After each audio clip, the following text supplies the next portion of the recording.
Entonces, bueno, agradecemos a Dios esta oportunidad del Ministerio de la Palabra. Estamos juntos acá en nuestra exposición de la palabra de la segunda carta de Pedro.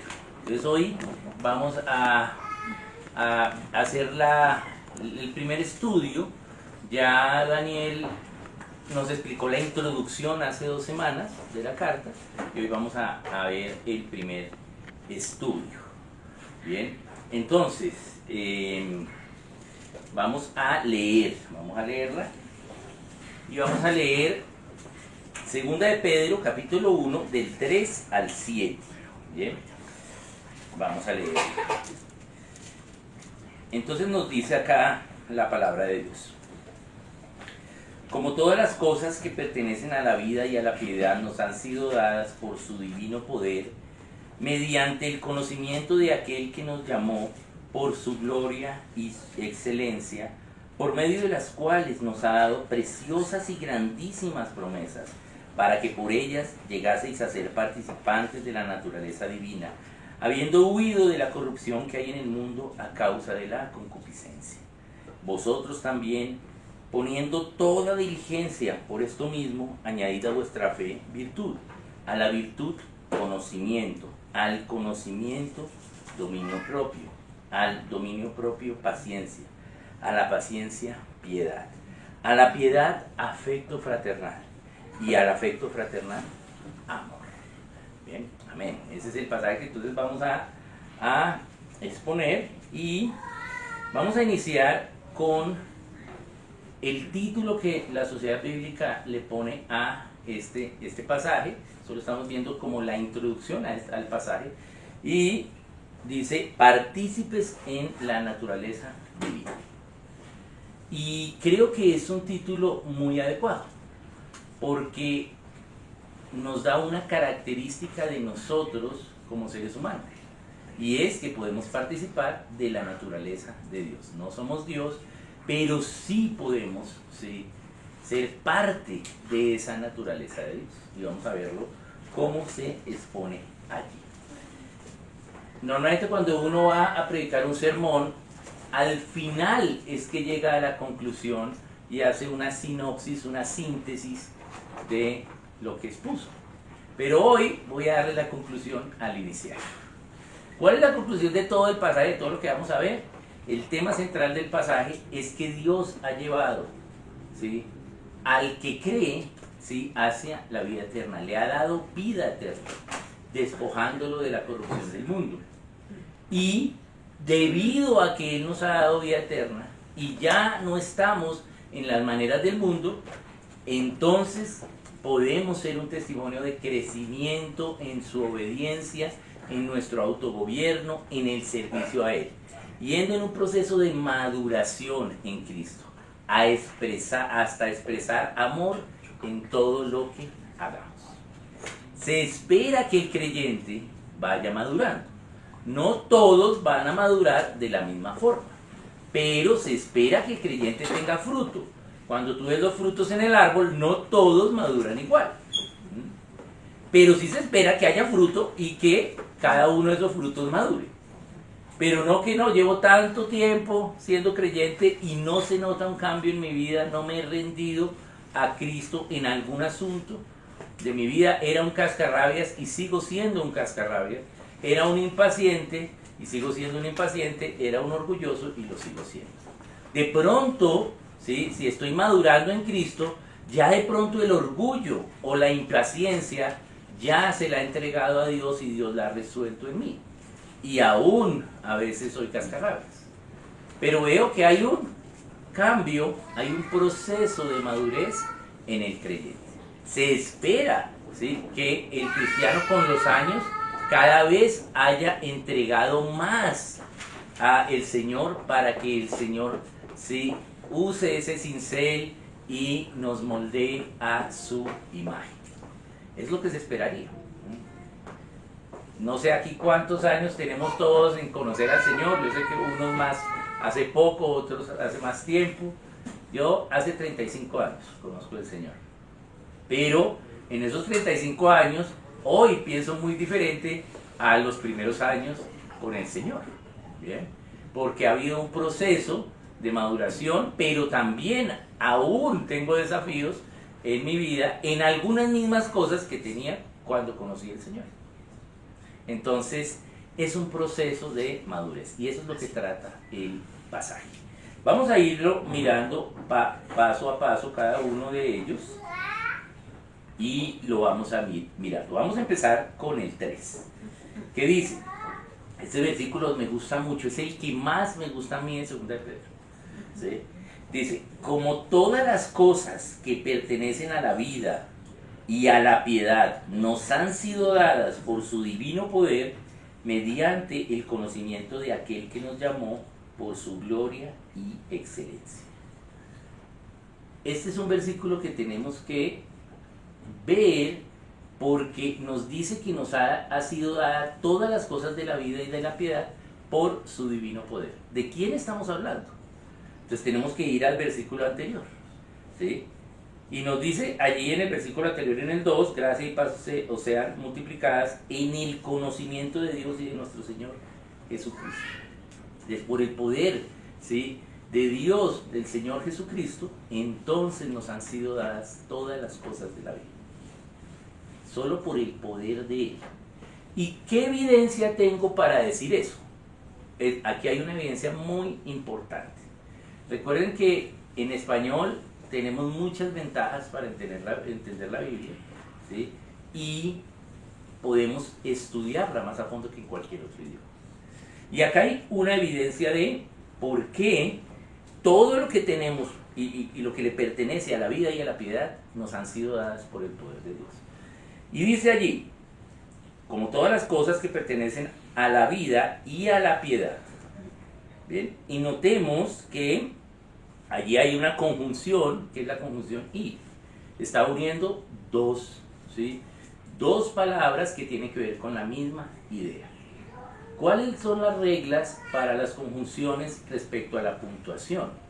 Las comas y los puntos y comas. ¿Bien?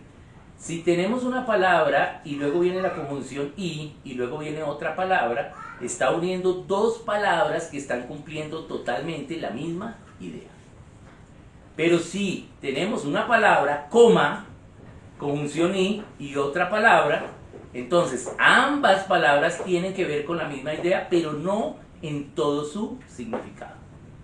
Bien, por eso ustedes van a encontrar palabras, coma, ¿sí?, y palabras sin la coma. Y a veces van a encontrar una palabra, punto y coma, y otra. ¿Eso qué quiere decir? Que cada una de las dos palabras tienen un significado diferente, pero para el significado de fondo del párrafo me están sirviendo para dar una evidencia, dar un significado, dar una síntesis, pero que no necesariamente esas dos palabras pueden estar relacionadas.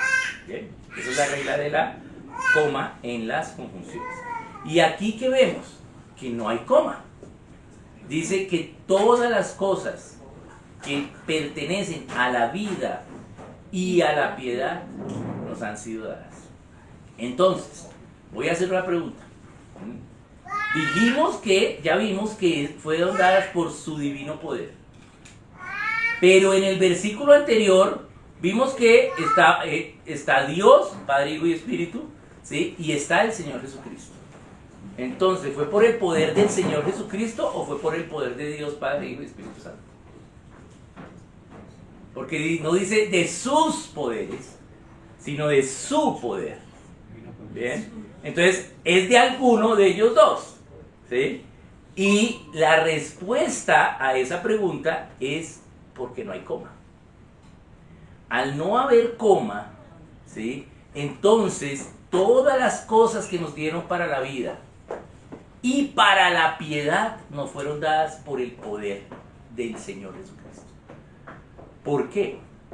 Porque antes de que el Señor Jesucristo no hubiese hecho aún su obra, no teníamos piedad, ¿sí? Solo teníamos vida.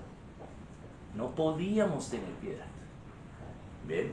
Ni siquiera teníamos piedad Adán antes de pecar, porque no había pecado, no era necesaria la piedad. Pero una vez pecamos, Entonces, entendimos el mal, conocimos el mal y supimos que se necesita piedad con nosotros, misericordia. Y podemos, ahora que Cristo hizo su labor, su obra redentora por nosotros, ahora nosotros tener piedad con los demás. Entonces está hablando del poder del Señor Jesucristo. Y la evidencia es que no hay coma. Entonces es vida y piedad. Es decir, que no solo se está refiriendo a la vida corporal, sino también a la vida integral, y se está refiriendo también a la vida eterna.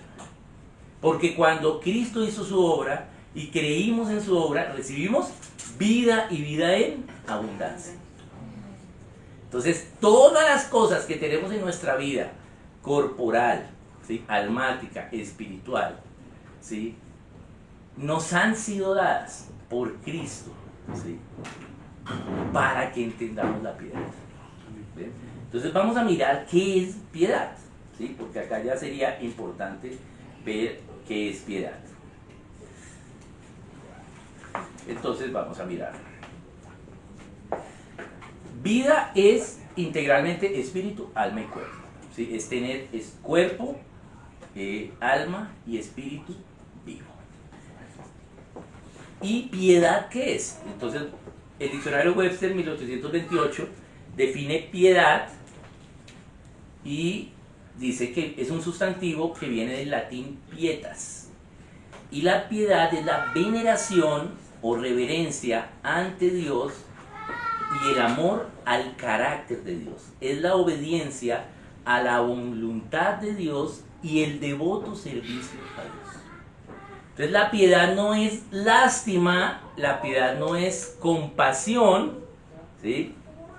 La piedad implica obedecer a Dios y servirle a Él, porque Él, ¿sí?, fue misericordioso con nosotros. La piedad no es misericordia, ¿sí?, sino que debido a que Él fue misericordioso, entonces nosotros le obedecemos y al obedecerle, le servimos. Eso es piedad. Tal vez la evidencia más grande de la piedad fueron nuestros hermanos de la iglesia pietista. ¿Bien? Parte del movimiento de la iglesia local viene, ¿sí?, de estos hermanos. ¿Bien? Los hermanos pietistas eran unos hermanos luteranos que se unieron con los hermanos moravos debido a la gestión del conde de Zinzendorf. Y ellos decidieron, ¿sí?, obedecer a Dios y empezar a servir en diferentes cosas. ¿Bien? Y entonces los llamaron los pietistas. ¿Por qué? Porque tenían piedad. Es decir, obedecían a Dios y le servían. Y le servían no se refiere allí a servirle en actos religiosos, o sea, no se refiere a hacerle culto a Dios, sino que debido a que ellos fueron y recibieron la salvación, la misericordia de Dios, entonces ahora servían a otros en las necesidades de los otros. Entonces los pietistas son los que empiezan a hacer las enfermerías, los hospitales, ¿sí? Todo este movimiento fueron los pietistas. ¿Bien? Entonces eso es piedad. La piedad es obedecer a Dios y tener devoción al servicio que Él nos está encomendando. ¿Bien? En griego, piedad es eusebeia. Es la palabra Strong 2150 que viene de la raíz eu, que significa bien, y sebomai, que significa devoto. O sea, alguien que tiene piedad es que es bien devoto, o sea, se nota que es cristiano, ¿sí? Es bien devoto a Dios porque tiene piedad, sirve a los demás. ¿Bien? En inglés, piedad es piety, ¿sí?, que viene del alemán, del teutón o alemán hoy, ¿sí? Y de allí esa palabra se toma para característica a la iglesia pietista en lo que es la región de Sajonia y la región de Chesia, que hoy sería, allá no se llama República Checa, sino otra vez se llama Chesia, ¿sí? Es decir, entre Alemania y los checos, ¿sí? Por ahí estaban los sajones. ¿Bien? Entonces, ellos empezaron a hacer esa idea de piedad. Entonces, todas las cosas que nos fueron dadas a nosotros en nuestra vida, ¿sí?, y en la capacidad de obedecer a Dios y servirle, fueron dadas por el Señor Jesucristo. ¿Bien? Y es bien profundo esto, porque es todas las cosas, cualquier cosa. Este saco fue dado a mí por el poder del Señor Jesucristo, ¿sí?, para que yo tenga vida y tenga piedad. ¿Bien? Cualquier cosa es lo que nos dice. Entonces, Él, ¿sí?, nos da vida mediante el conocimiento de Él. Por Él nos dio vida y nos dio piedad. ¿Y cómo sabemos eso? Cuando le conocemos, ¿sí? Porque dice, mediante el conocimiento de aquel que nos llamó por su gloria y excelencia.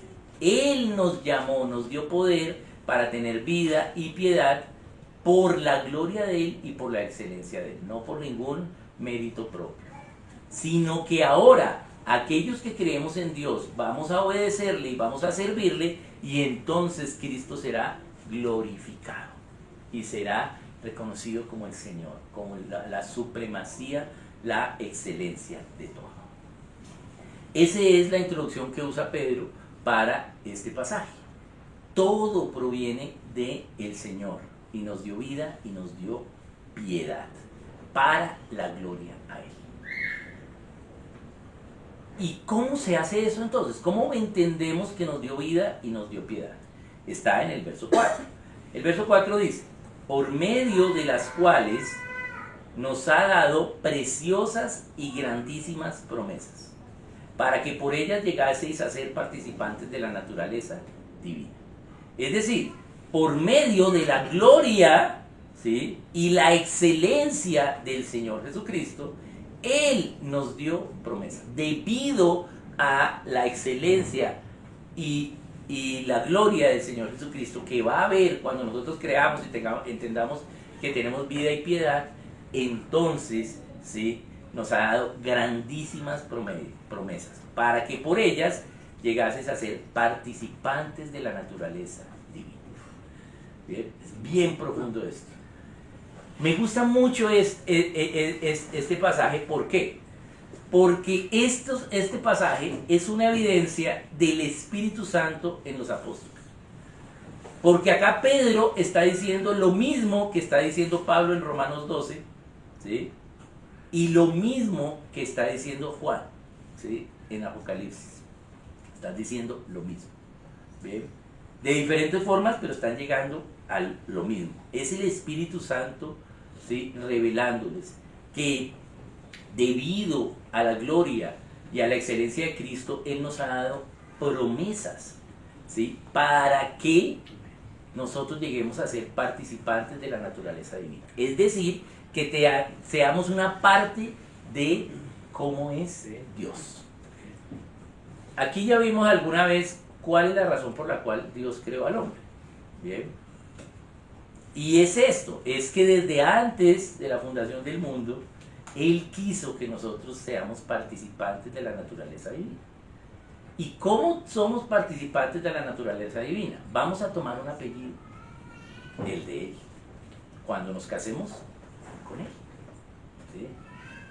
Entonces, Él creó al hombre para que su hijo conozca un mayor nivel de amor, ¿sí?, que es el poder amar a otro, que no es Él, pero que es de Él, ¿cierto? Y eso se llama matrimonio, ¿cierto?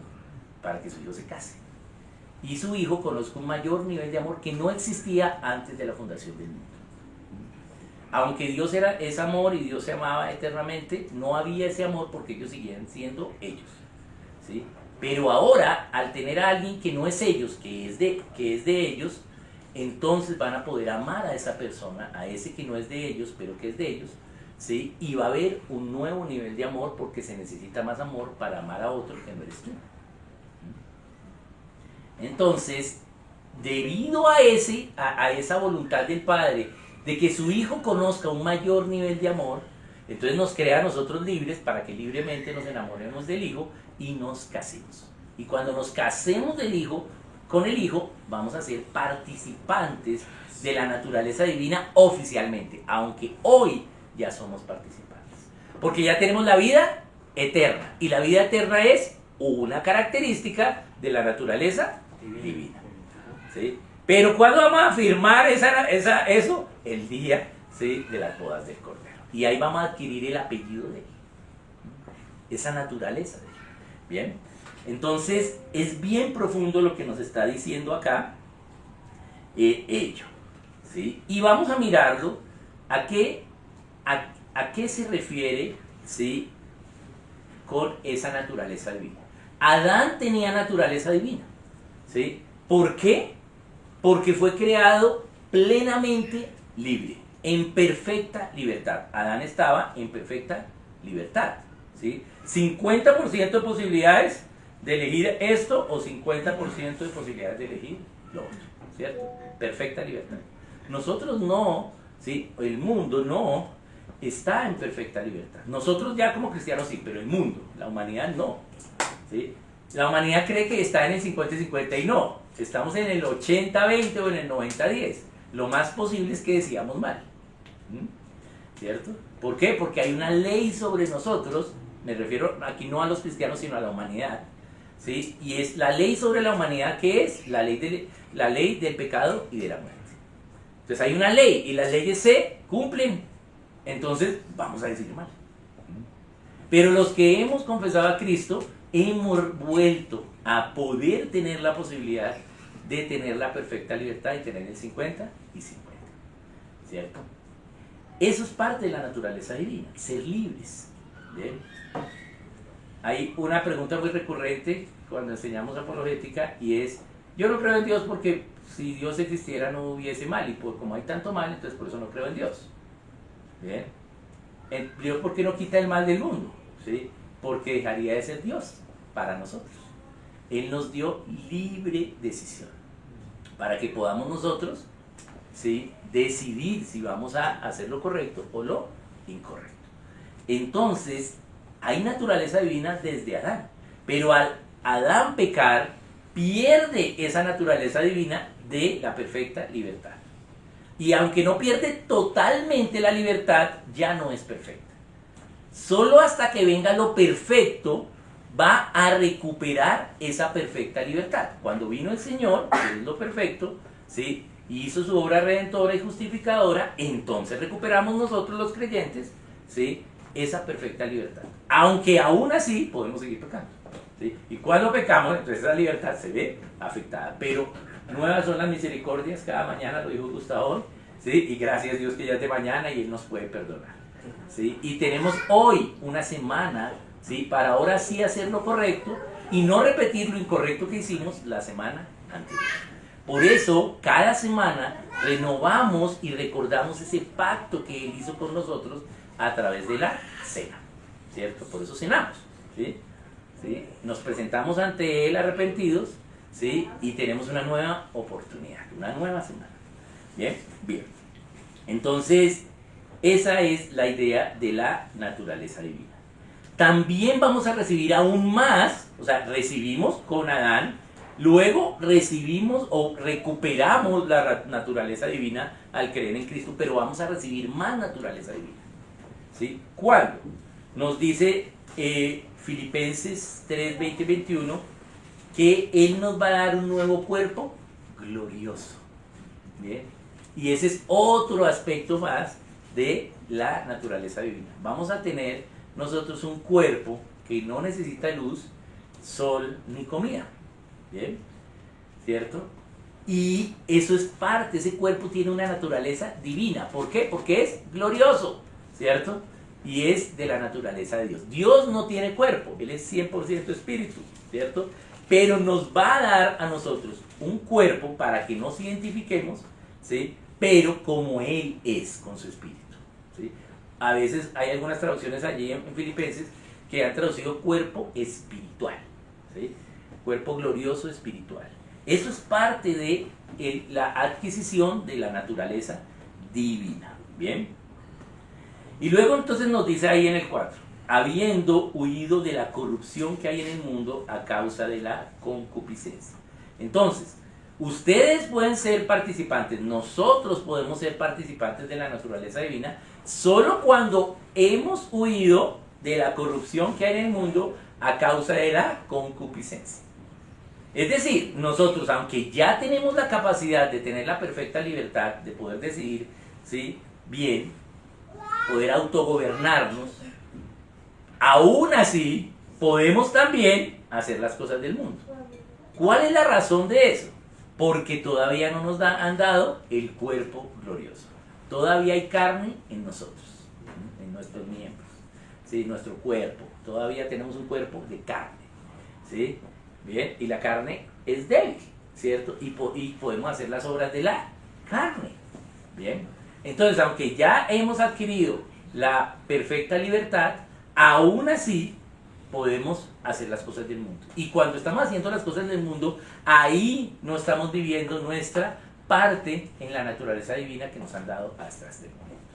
¿Bien? Solo podemos vivir la naturaleza divina al liberarnos del pecado, al no hacer lo que hace la corrupción que hay en el mundo a causa, esa corrupción es a causa de la concupiscencia, ¿sí? ¿Qué es la concupiscencia? ¿Sí? La concupiscencia implica la complicidad de al menos de dos, ¿sí? Por eso también de ahí viene la misma raíz de la palabra concubina, ¿sí? Tiene que ser dos, ¿sí? Tiene que haber un acuerdo entre dos para no hacer lo correcto, ¿sí? Entonces no es el mal propio de la persona, eso se llama pecado, ¿sí? Capacidad, posibilidad de pecar. Pero la concupiscencia es la unión o el acuerdo entre dos en un pecado. Y a causa de eso, de esa concupiscencia, hay corrupción. Porque la corrupción, ¿sí?, tiene que ser entre dos. Cuando yo robo pero nadie me ve, ¿es corrupción? No, es robo. Pero cuando acordamos, ¿sí?, que vamos a robarnos esto y cómo vas tú y cómo voy yo, ¿sí?, eso se llama corrupción, ¿sí?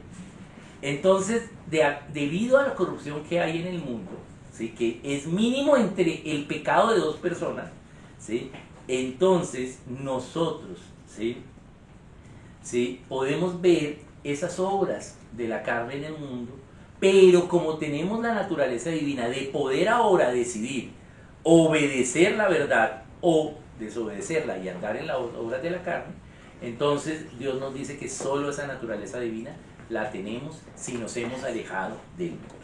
¿Bien? Bien. Eso es lo que nos habla el 4. ¿Sí? Y ahora nos dice en el 5. Y acá voy a leer del 5 al 7. ¿Sí? Y del 5 al 7 voy a leerlo. Y dice, ahora que entiendes esto, ahora que entiendes que tienes naturaleza divina, que puedes decidir, ¿sí?, es decir, que del 3 al 4 nos habló la introducción y la evidencia de que tenemos vida.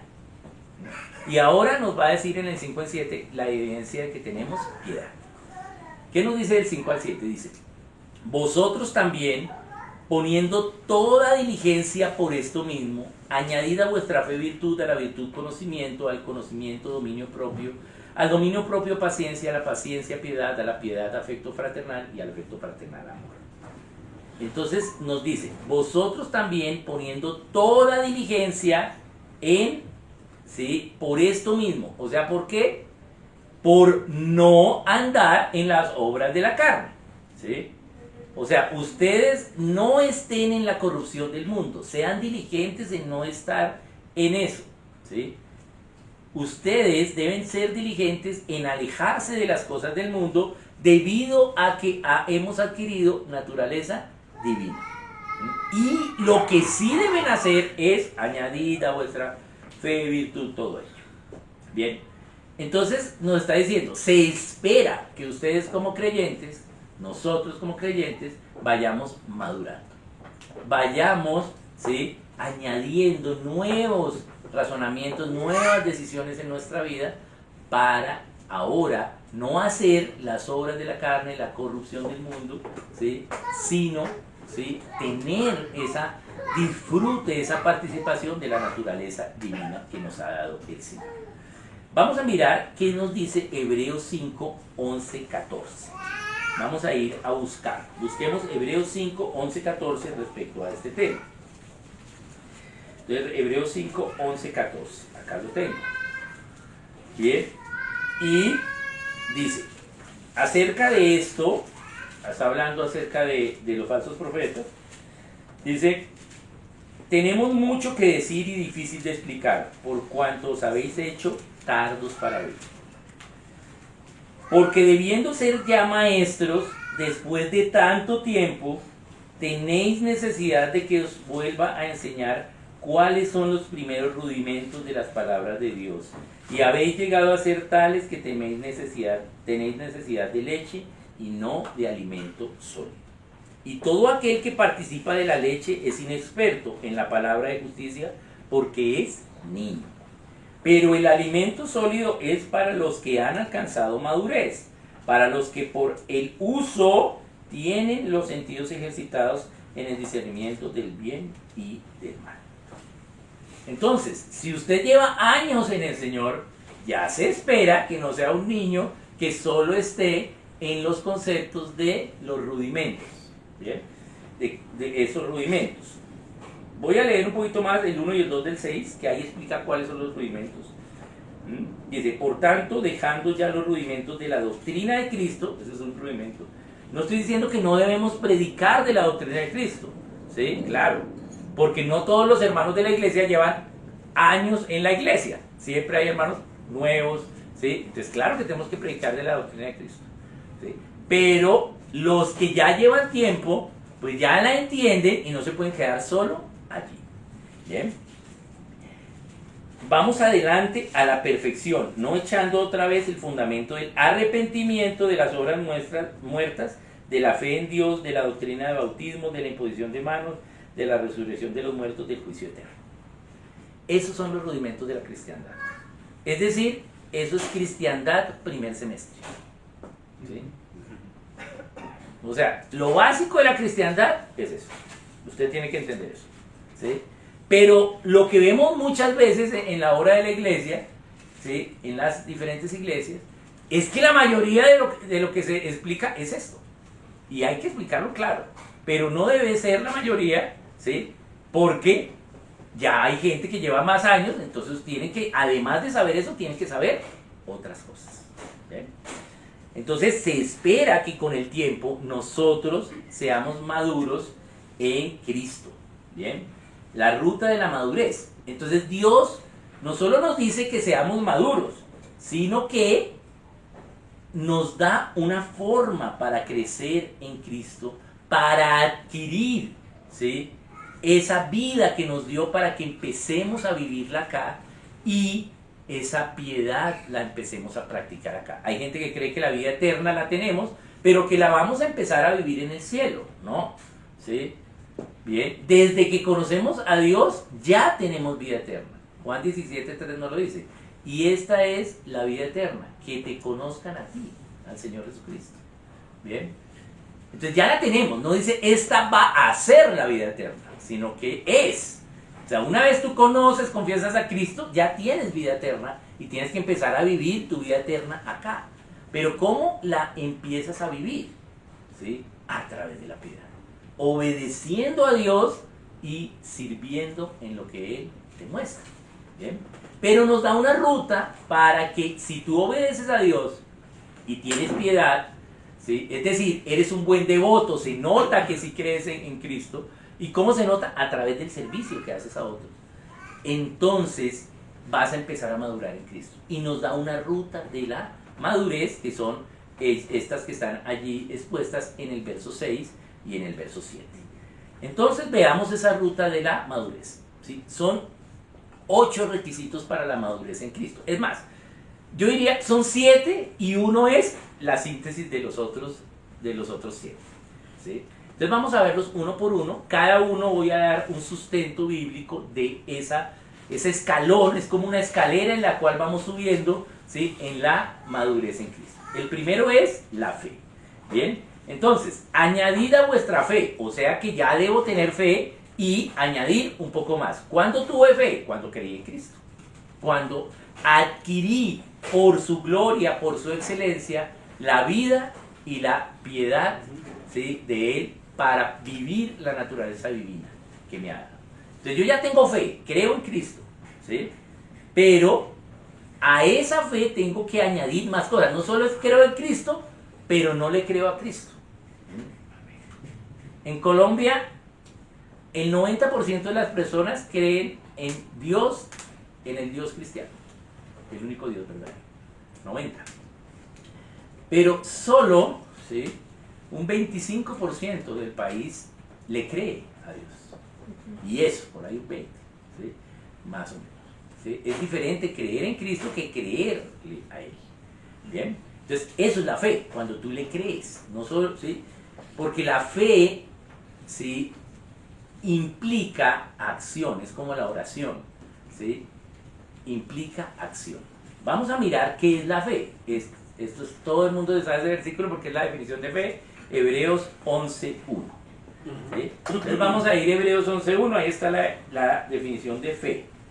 Entonces vamos a ver qué es fe. Entonces dice, es pues la fe la certeza de lo que se espera, la convicción de lo que no se ve. Las palabras más importantes de ese versículo es certeza y convicción. ¿Sí? La fe es la certeza de lo que se espera, de la esperanza que tenemos.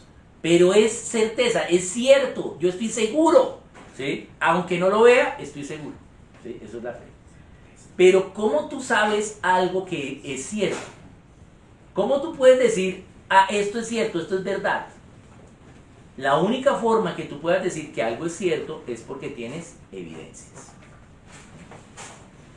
Pero no tenemos evidencia de que Cristo va a venir, ¿sí?, porque tenemos una cámara y ya lo vimos venir, ¿no? Pero, ¿qué tenemos evidencia? De que es el Señor, ¿sí? ¿Y cómo tenemos evidencia? Porque ¿qué ha hecho en tu vida? ¿Sí? El Señor, ¿sí?, te ha salvado. Dios es proveedor, te ha proveído. Dios te ha cuidado y tienes en tu vida ello. ¿Bien? Dios cumple la oración si tú le pides correctamente. Estábamos orando por esto y preciso. Bien, ¿qué posibilidades hay de que eso se dé una vez? Hay una poca posibilidad, pero se podría dar.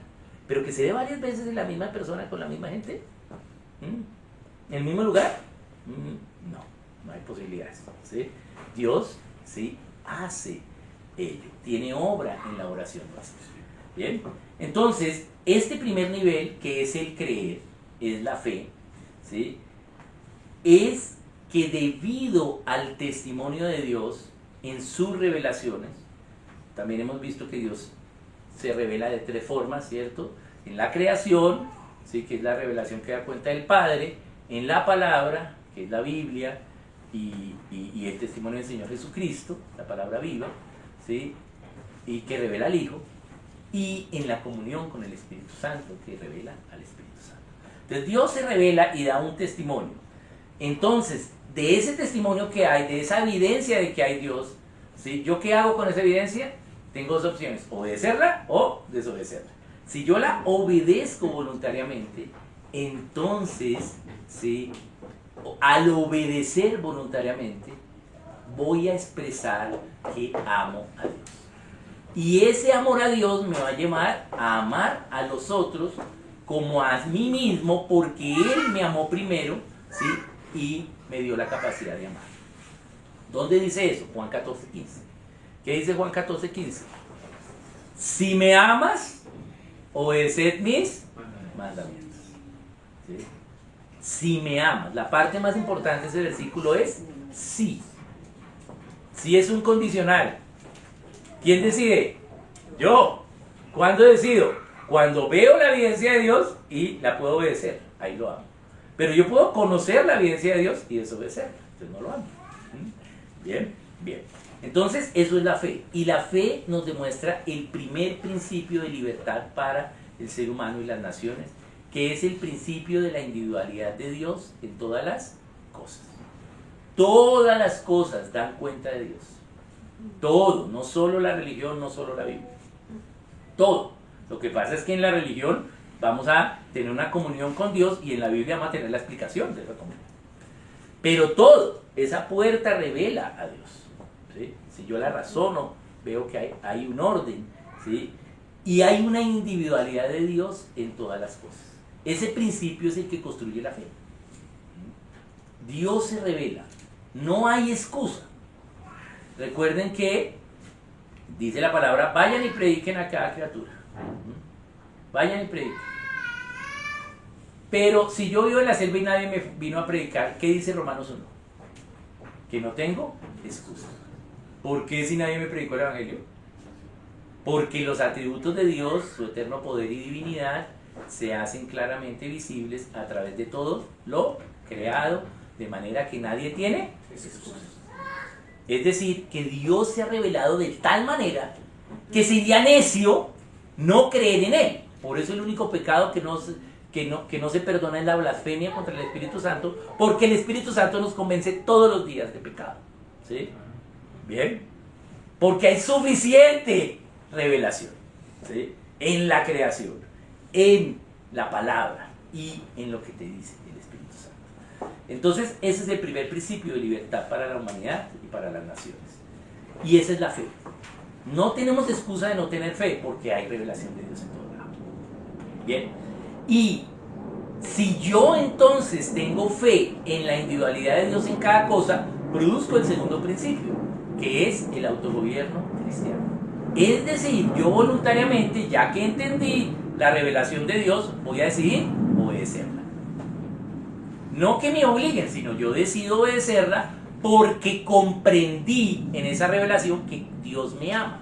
¿Sí? Porque Él ha hecho todo esto para que yo pueda conocerle, ¿sí? Y pueda casarme con su hijo. Entonces, gracias, Dios me amas. Entonces yo obedezco la verdad que Dios ha revelado, que Dios me ha revelado voluntariamente. Y me autogobierno. Es decir, decido voluntariamente obedecer. ¿Bien? Y ese es el autogobierno cristiano. Entonces, hay algunos que solo creen en la salvación, pero como no se autogobiernan, entonces, ¿sí? Pues aunque como creen en la salvación son nuestros hermanos, ¿sí? Pero como no se autogobiernan, no tienen una idea, mejor dicho, no es que no se autogobiernen, sino no tienen una intención de autogobernarse, ¿sí? No hay una idea de que conocí esto nuevo de Dios, voy a autogobernar. La prédica dijo esto, tiene razón, ahí está la evidencia bíblica, voy entonces a cambiar, ¿sí? Y voy a empezar a autogobernar. Bien, entonces, ¿sí? La gente vive pasando, ¿sí?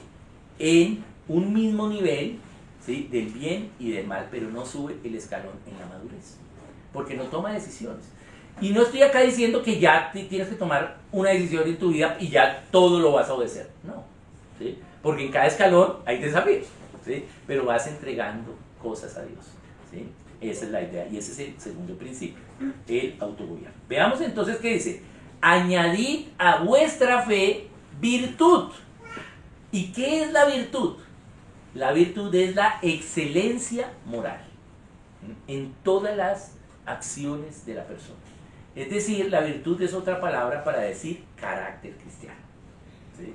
Si tú decides obedecer voluntariamente las leyes de Dios o una ley de Dios, pero eres persistente en obedecerla, el hábito de esa obediencia va a generar en ti el carácter de que ahora te caracterizas por haber obedecido eso.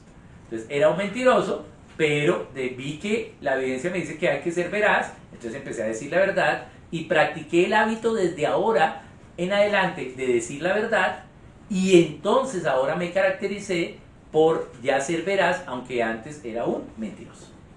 ¿Bien? Eso es carácter, y ese es el tercer principio de libertad, ¿sí? Te vas a empezar a caracterizar en algo, no en todo. Carácter cristiano no es tener todo el carácter de Cristo, pues entonces ya seríamos la perfección, ¿sí? Y la perfección es Él, pero sí estoy en el camino de ir mejorando hacia la perfección, de ser perfectos en algo, ¿sí? De ese mecanismo de perfección. Y ese es el principio de la excelencia moral. Esa virtud se produce cuando yo continuamente obedezco algo. Entonces me caracterizo por Bien, entonces a la fe, además, virtud. No solo es que creas en Cristo, pero que no se te note, ¿sí? En algo tienes que haber cambiado. Uy, este era, antes de creer en Cristo era así, pero, bueno, siguen la mayoría de cosas igual, pero miren, en esto sí cambió. Entonces añadió a su fe algo de virtud en este. Bien, ese es virtud, excelencia moral allí. Bien, entonces este es un proceso natural, esto es ley natural. Tú conoces la verdad, decides obedecerla y vas a tener el carácter. Bien, bien. Y luego dice, a la virtud añadir conocimiento, ¿sí? Porque no se trata no solo de obedecer a la ciega, porque la fe es la certeza. Es decir, que yo estoy seguro, es cierto lo que espero y tengo una convicción en lo que no se ve, pero sé que es así. ¿Por qué? Porque tengo evidencias. No solo fue gente, la cristiana no es gente buena moralmente, que no se hace daño unos a otros. No.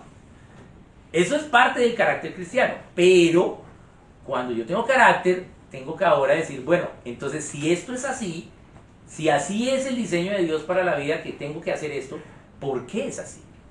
¿Cuál es la razón de que eso sea así? ¿Cuál es la razón de que debamos decir la verdad? ¿Sí? Si a veces una mentirita blanca nos puede salvar de un asunto, ¿cierto? Pero la mentirita blanca no existe, es mentira, ¿sí? Pero uno se puede salir de algún asunto, ¿sí? Con una mentirita, ¿bien? Pero ¿cuál es la razón? ¿Por qué debemos decir la verdad? ¿Bien? Entonces ese es el conocimiento. Entonces, además de tener virtud en algo, ahora conoce eso que lograste tener virtud, ¿sí? Y vas a empezar a conocer, vas a empezar, claro, yo hacía eso porque no sabía esto, sí, y ahora lo conocí, entonces es más fácil de lo que yo creía. Entonces a la virtud tienes que añadir conocimiento, y este es el proceso de madurez en Cristo. Bien, ¿qué nos dice Romanos 12, 1 al 2? Vamos a leerlo allí. Pero no les dije el de virtud. El de virtud es uno muy conocido, Filipenses 4, 8, ¿sí? Todo lo bueno, todo lo bello, todo lo digno, de buen nombre, en eso pensar, eso es la virtud, ¿sí? Filipenses 4, 8. Bien, esa es la evidencia de virtud. Ahora veamos la evidencia de conocimiento, que es Romanos 12, del 1 al 2. Y ese lo vamos a leer aquí, Romanos 12, del 1 al 2. ¿Qué nos dice? Dice, así que hermanos, el título que puso la Sociedad Bíblica de Deberes Cristianos, así que hermanos, os ruego por las misericordias de Dios que presentéis vuestros cuerpos en sacrificio vivo, santo, agradable a Dios, que es vuestro culto racional. Ahorita voy a leer los dos, pero voy a explicar acá el uno. Él está hablando a gente que hacía sacrificios. Y no está diciendo ahí, bueno, entonces ahora usted sacrifíquese, ¿sí? Haga un sacrificio con su cuerpo, ¿sí? Haga un holocausto ahí. No. ¿Qué está diciendo? ¿Sí? Ahora, ¿sí? Porque Dios ha sido misericordioso, presenten sus cuerpos en sacrificio vivo, no muerto, sino vivo, ¿sí? Pero ¿cuál es ese sacrificio? Ese sacrificio es santo, agradable a Dios, ¿sí? Que debe ser vuestro culto racional. O sea, su culto biológico, racional, es presentar su cuerpo en sacrificio vivo. ¿Pero qué es el sacrificio vivo? Está en el 2. No os conforméis a este siglo, sino transformados por medio de la renovación de vuestro entendimiento, para que comprobéis cuál es la buena voluntad de Dios, agradable y perfecta. ¿Cuál es el sacrificio vivo? Comprobar cuál es la voluntad de Dios para cada cosa, ¿sí? No decidir por nosotros, sino qué dice Dios para esta decisión, qué dice Dios para esto, ¿sí? Yo a veces le pregunto a mi esposa, ¿qué hace una carne? ¿Ve? ¿Ora? Sí, pero me gustaría más que ella me dijera, ¿cierto? ¿Sí? Entonces sí, es verdad, tengo que orar, saber qué Dios dice para cada cosa. Entonces, el culto es racional, implica razonamiento, implica tu conciencia, y es que no te conformes a lo que está sucediendo, ¿sí? No te conformes a, bueno, nos tocó este gobierno, no, nos tocó esta idea moral, ¿sí? No te conformes a lo que sucede en los tiempos, ¿sí? ¿No? Transformados, y transformar es diferente a cambiar. Cambiar es que las cosas pueden cambiar, ¿sí? Hacia algo bueno o hacia algo malo, eso es cambio. Cualquiera que diga, vamos a cambiar, eso puede ser que pueden ser peor las cosas. Pero transformación es un cambio que solo es para bien. Transformación es formar para algo mejor, formar hacia adelante. Por eso los medios de transporte son hacia adelante, se mueven hacia adelante. ¿Sí? Porque te portan de un lugar a otro yendo hacia adelante. ¿Sí? Transformación es un cambio hacia algo mejor. ¿Sí? Entonces, no te conformes a lo que sucede, sino, ¿sí? ¿Qué debes hacer? ¿Sí? Sino transformaos. O sea, no te conformes a lo que pasa en tu vida hoy, sino madura en Cristo. Transfórmate para algo mejor mañana. Mañana debe ser mejor que hoy. ¿Sí? Es decir, que la madurez en Cristo siempre va subiendo. Siempre debe ir subiendo. ¿Y cómo lo hacemos? Por medio de la renovación de nuestro entendimiento. Antes entendía las cosas así, pero ahora vi la revelación de Dios, ¿sí? en la Biblia, en la creación, y ahora las entiendo así. Pero no es fácil, ¿sí? Renovar el entendimiento. De pronto tú creías algo y ves una revelación, ¿sí? Pero tu orgullo no te deja. Yo como maestro pues he enseñado en muchos lugares y me ha tocado enseñar la verdad. Siempre he tratado de enseñar la evidencia que tengo de la verdad. Y a veces he enseñado cosas que la gente no creía, ¿sí? O porque creía cosas incorrectas. Bien. Y la gente lo ha tomado personal y nunca más hemos vuelto a trabajar. Bien. Entonces, ¿no? Vamos a ver qué dice la evidencia. Y ante la evidencia, ahora yo tengo una decisión. ¿Cuál es? Decidir obedecerla o decidir seguir en los caminos que estaba en el mundo. Pero a veces es difícil porque llevo 20 años, 30 años creyendo eso. ¿Sí? ¿Bien? Y no, hay que hacer. Y yo en este tiempo como maestro, pues he enseñado cosas que resulta que no eran correctas a la verdad. Después alguien me dijo, no, pero mira, no. Uy, claro, yo enseñé así, no era. ¿Qué tengo que hacer? Ahora sí, enseñar bien. ¿Sí?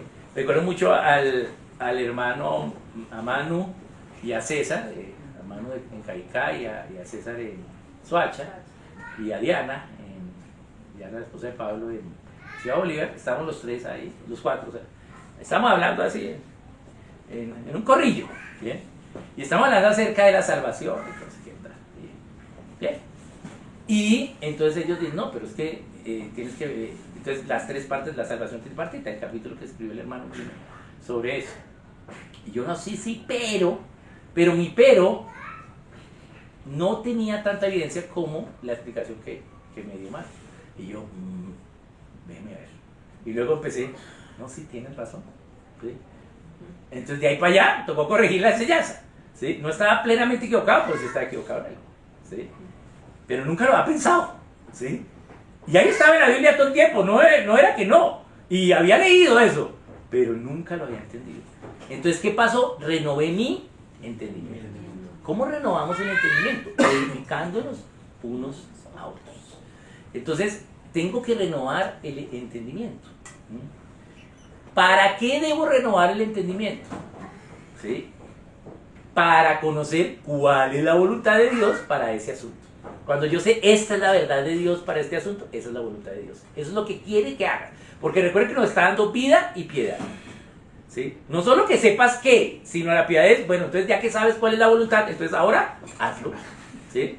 Vida y piedad. Entonces, ahí ya explicamos Romanos 12:2. Solo falta una palabra para explicar, pero ya aquí algunos ya saben el significado de esa palabra. Y es la palabra renovar. No solo Dios quiere que entendamos y renovemos el entendimiento cada vez más, sino que nos da un plazo. Y ese plazo está en la palabra renovar. ¿Sí? O sea, no solo es bueno, mira, entiende la verdad y ahora ten piedad, practícala. ¿Bien? Sirve a otros con esa verdad que acabaste de entender. ¿Sí? No solo es eso, sino que nos da un plazo para hacerlo. Y es renovar. ¿Qué es renovar? Renovar es que es de nuevo, y novar es que se presente la nova. Es decir, que de nuevo una vez más se presente la nova. ¿Y qué es la nova? Una de las fases de la luna. La luna nueva. ¿Cada cuánto se presenta la luna nueva? La luna nueva es la fase de la luna cuando no hay luna de noche sino de día. Bien. Entonces, ¿cada cuánto vienen las fases de la luna? Hay una fase de la luna cada semana, ¿cierto? Entonces hay 4 fases de la luna, las 4 fases de la luna duran 28 días. ¿Cada cuánto se presenta una nuevamente? Pues cada 28 días. Es decir, Dios nos da 4 semanas, un mes, ¿sí?, para renovar algo de tu entendimiento.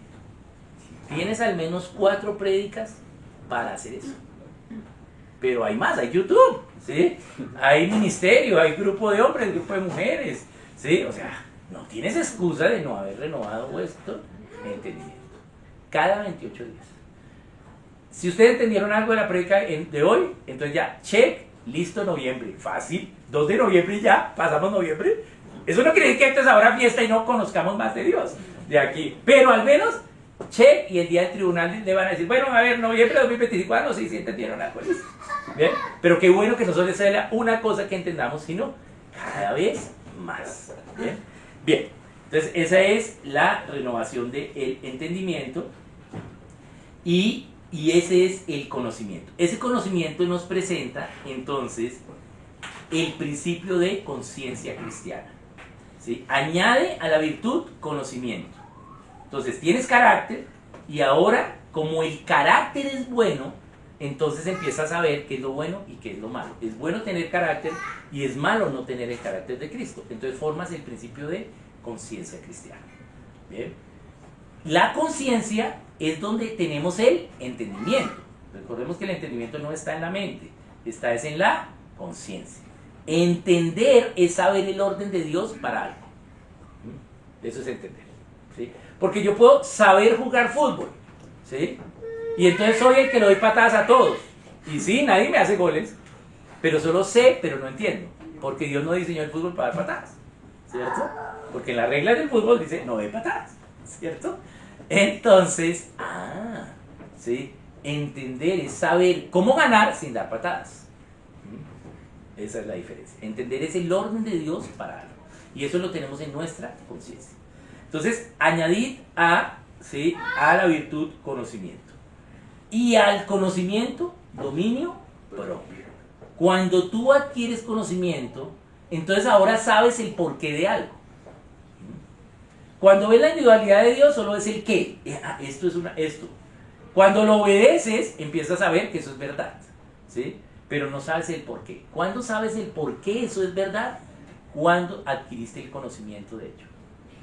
Entonces ahora sí tienes el diseño de Dios, ¿sí? Sabes entiendes algo y conoces el porqué. Pero eso, ¿sí?, debes de cuidarte. Porque primero debes dominarte a ti mismo, dominio propio. Porque ahora conoces y los demás no, ¿sí? O hay unos que no y otros que también conocen igual a ti y otros que conocen más. Pero hay unos que no y tú vas a creer entonces que como tú conoces, entonces eres superior a los otros, ¿sí? Pero ¿qué dice acerca del conocimiento? Que el conocimiento es necesario, pero envanece. Porque podemos ser envanecidos por el conocimiento y creernos que sabemos mucho. Pero a medida que tú realmente quieres saber de Dios, lo que te vas a dar cuenta es que a medida que conoces, ¿sí?, sí estás conociendo más, pero te estás dando cuenta que no conoces es nada.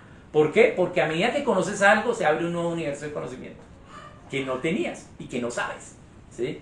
Entonces ahora sabes que no sabes tanto, porque hay muchas cosas que con ese nuevo conocimiento que adquiriste, que abrió una nueva ventana a muchas cosas que aún no sabes de eso, ¿sí? Entonces tenemos que cuidarnos de que el conocimiento envanezca, sobre todo los maestros, ¿sí? No podemos envanecernos. Y ahí en envanecer, note que la palabra que se usa, que el conocimiento envanece, no es que el conocimiento produce orgullo, sino envanecer. ¿Eso qué quiere decir? Una de las formas de envanecer es el orgullo, pero no es todas. Envanecer es, entonces como yo sé, ya no consulto a Dios para decidir. Yo no consultar a Dios. Ahora, Dios no te va a cambiar una verdad, esa verdad sigue existiendo. Pero si tú no le consultas a Dios, ¿sí?, pues tú puedes decidirla inmediatamente y resulta que Dios no quería que todavía la decidieras. ¿Por qué? Porque Él es el Espíritu Santo es el que te dice las prioridades, ese es el momento de hacerlo, es el momento de callarse. Tú sabes, pero es mejor cállate. ¿Sí? O habla, ay no, no quiero hablar, habla, te dice, ¿sí? Entonces Él es el que tiene el timing, tiene el tiempo para hacerlo. Entonces debemos cuidarnos de que el conocimiento, ¿sí?, no nos envanezca, y por eso debemos tener dominio propio, ¿sí? Tenemos que dominarnos para no tener orgullo por la virtud y el conocimiento adquirido. No podemos creernos más que los demás, porque todos somos iguales ante Dios y todos podemos pecar y hemos pecado. Bien, entonces hay una forma aquí para además gobernar. Ya habíamos visto que podemos autogobernarnos, obedecer la verdad voluntariamente, pero además hay una forma de gobierno que Dios diseñó cuando tú tienes virtud y conocimiento. Y esa forma de gobierno es que mantengas la humildad, porque aunque sepas, hay cosas que no sabes, ¿sí? Y lo que yo les decía, de que he enseñado en varios lugares y a veces he expuesto la verdad y la gente no sabía eso, pero como creen que sabían, entonces claro, no aceptan esa verdad porque sería decir, yo no sabía eso. Y no entienden que ninguno de nosotros sabe mucho, porque conocemos cómo, en todo o en parte. En parte. ¿Cuánta parte conocemos? Si vamos a cuantificar cuánto el ser humano puede conocer, dice que trabajamos al 100 por 1. O sea, conocemos el 1 del 100. Es lo máximo que podemos conocer.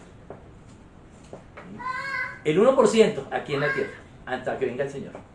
Por eso, cuando venga el Señor y estemos viviendo con Él en el cielo, ¿sí?, vamos a conocer más cosas, vamos a saber más, ¿sí?, y lo vamos a alabar aún más, porque Él nos va a dar toda la explicación de todo. ¿Así era? No, nunca lo vi, y estaba enfrente mío. ¿Bien? Entonces sí tenemos que conocer, ¿sí?, pero debemos cuidarnos de no envanecernos. Entonces, ¿qué principio tenemos allí? ¿Sí? Es el principio de la forma cristiana del gobierno sobre nosotros mismos, ¿sí?, y es cuidarnos del orgullo. Bien, veamos qué nos dice Proverbios 21:4. ¿Sí? Esa es la evidencia de añadir al conocimiento dominio propio. Entonces vamos a Proverbios 21:4. Proverbios 21:4 nos dice: altivez de ojos y orgullo de corazón y pensamiento de impíos son pecado. Entonces tenemos que cuidarnos de que no tengamos altivez ni orgullo en el corazón. Y note que usa la palabra corazón. Ahí la palabra corazón no es emociones, sino es conciencia. Es decir, orgullo por lo que entiendes. A veces también la gente confunde orgullo con preservación de la verdad. ¿Sí? No, tú siempre tienes que decir la verdad. Esto es lo que sabes. Y si la sabes, tienes que, y Dios te dice dila, la dices. ¿Sí? No puedes aceptar la mentira si conoces la verdad. ¿Sí? Pero como ellos no tienen la disposición de tener un corazón enseñable, entonces lo ven como orgullo al otro. Pero uno debe mantenerse en humildad y en dominar el orgullo. ¿Bien? Y ese entonces es el principio de la forma cristiana del gobierno para dar libertad al individuo. El individuo una vez conoce de Dios, y cuando decimos conocer de Dios es que ya entiende qué es lo que Dios dice para ello. ¿Bien? ¿Qué es lo que Dios dice para ello? ¿Bien? Entonces, añadid al dominio propio paciencia. Bien, y Dios acá usa paciencia. A veces me hubiera gustado que usase gracia, misericordia, sería más fácil. ¿Sí? Bien, pero dice paciencia. Es decir, que aunque tú vas a conocer algo, te vas a dar cuenta que los demás no lo conocen y no quieren conocerlo. Los demás cristianos, que no lo conocen y lo quieren conocer, pero no lo quieren aceptar. O sea, tienen las ganas de saber, pero solo quieren saberlo a su forma y no a la forma que Dios dice. Bien. O inclusive que no lo conocen y lo quieren conocer y lo conocen, ¿sí?, pero se llenan de orgullo, ¿sí?, allí. Entonces, tú tienes que tener paciencia si conoces algo. ¿Por qué? Porque es un privilegio haber conocido algo de Dios. Y esa paciencia es en amor, edificando a los otros. Hay algunos que lo van a tomar mal, ¿sí? Hay algunos que tú les vas a enseñar y no van a hacer nada con eso, ¿bien? ¿Trabajamos a cuánto? Al 100 por 1. O sea, para que uno obedezca, ¿a cuántos tienes que enseñarle? A 100. Para que uno obedezca de verdad, o sea, que de verdad lo entienda y logre tener vida y piedad. Recordemos que estamos explicando qué es la vida y la piedad, ¿cierto? Entonces, esa es la idea, esa es la paciencia. Y la paciencia, entonces, tiene que ver con un proceso de rendimiento a Dios, ¿sí? En cada asunto de nuestra vida, y poder entonces enseñar a los demás y llevar el conocimiento que nosotros hemos adquirido a nuestros hermanos edificantes, ¿sí? Y así estamos sembrando el autogobierno en este lugar. Estamos ayudando a que mis hermanos también se autogobiernen en lo que yo llamé autogoberné. Cuando yo estoy aplicando la paciencia hacia otros del conocimiento que tengo, les estoy enseñando, ¿sí? Pero yo ya voy, ¿sí? Ya adquirí conocimiento y ya me domino, tengo dominio propio, pero al que le estoy enseñando solo está en lo primero, está adquiriendo fe. Porque ahora va a ver a Dios allí en lo que yo le estoy enseñando, y él tiene que hacer todo el proceso. Pero ya vimos que la idea no es que solo haya un maestro o que la enseñanza sea centralizada, ¿sí? Sino que todos enseñen, ¿sí? No estemos comiendo solo lechecita, ¿sí? Sino podamos enseñar de cada cosa. Ahora, no todos van a enseñar de todo, ¿sí? Pero sí debes enseñar de algo. Bien, entonces ese es el principio 6 de libertad para las personas, el principio de cómo es plantada la semilla del autogobierno local, la paciencia, el amor, ¿sí? Yendo, ¿sí? Esa paciencia implica hacer misiones, y a veces hay lugares donde toca comer insectos, ¿sí? Y así, pero eso es paciencia, ¿sí? Hay que ir, ¿sí? Eso es paciencia. Entonces, y eso es dominio propio también. Bien, bien. Y luego añadir a la paciencia piedad.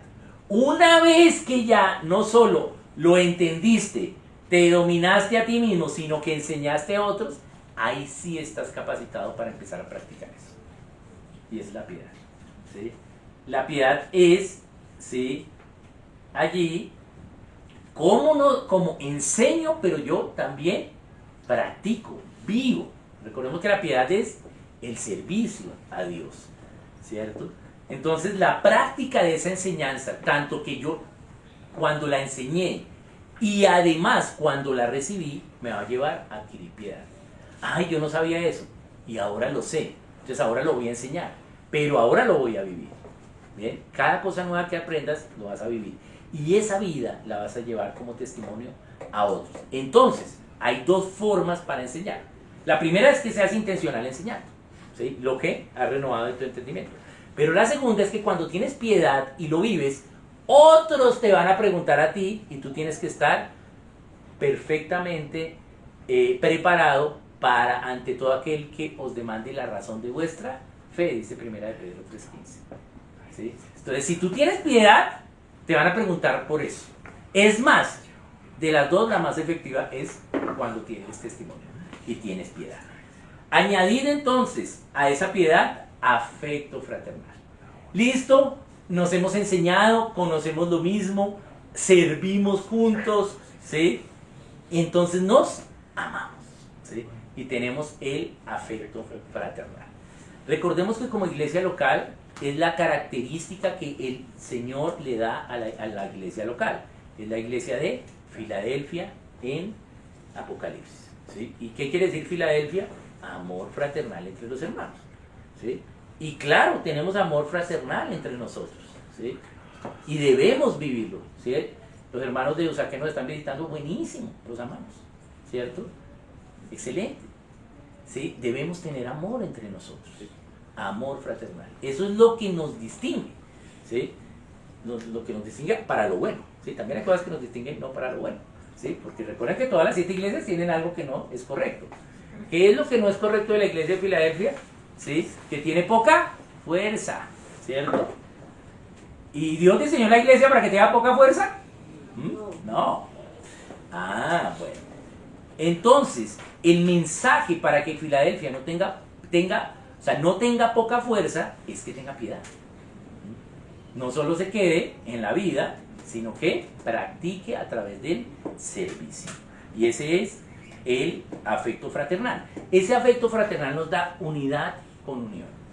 Unidad interna porque entendemos lo mismo, pensamos lo mismo, sentimos lo mismo internamente.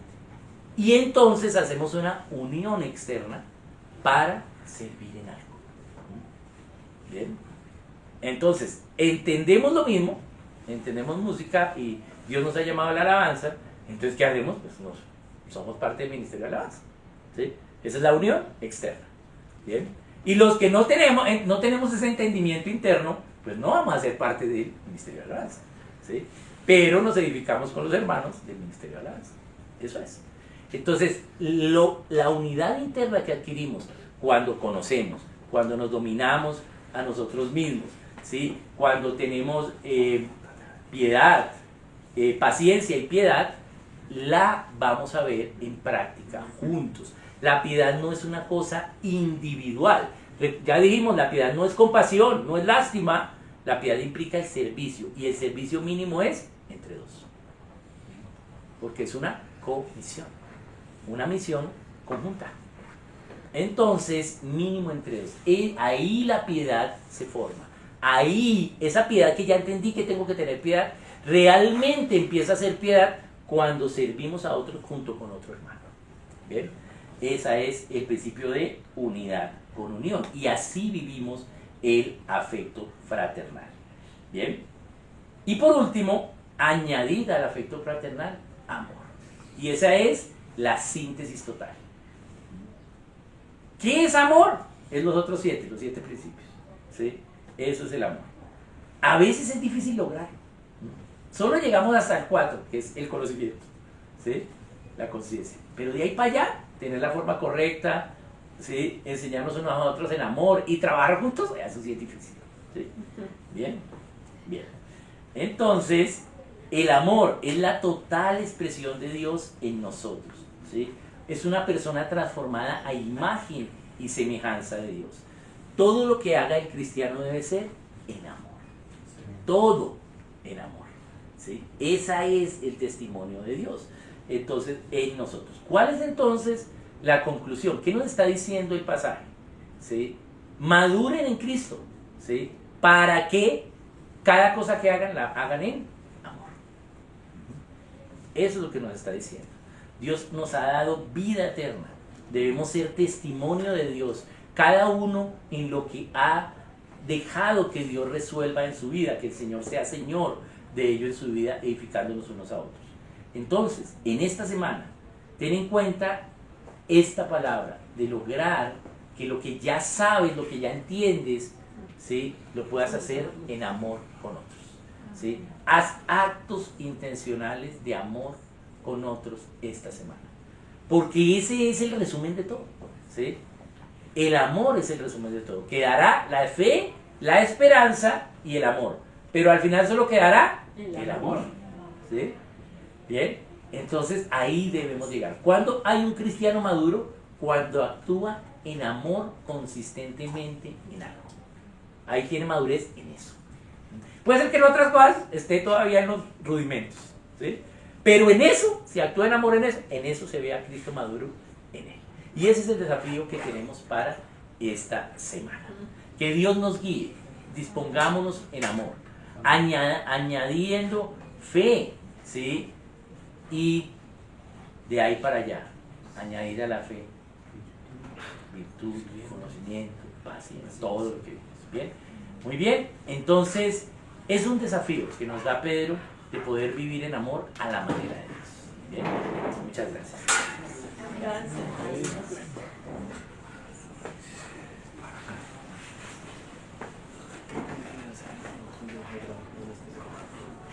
Si alguien quiere comentar, algún comentario, aporte, abrimos la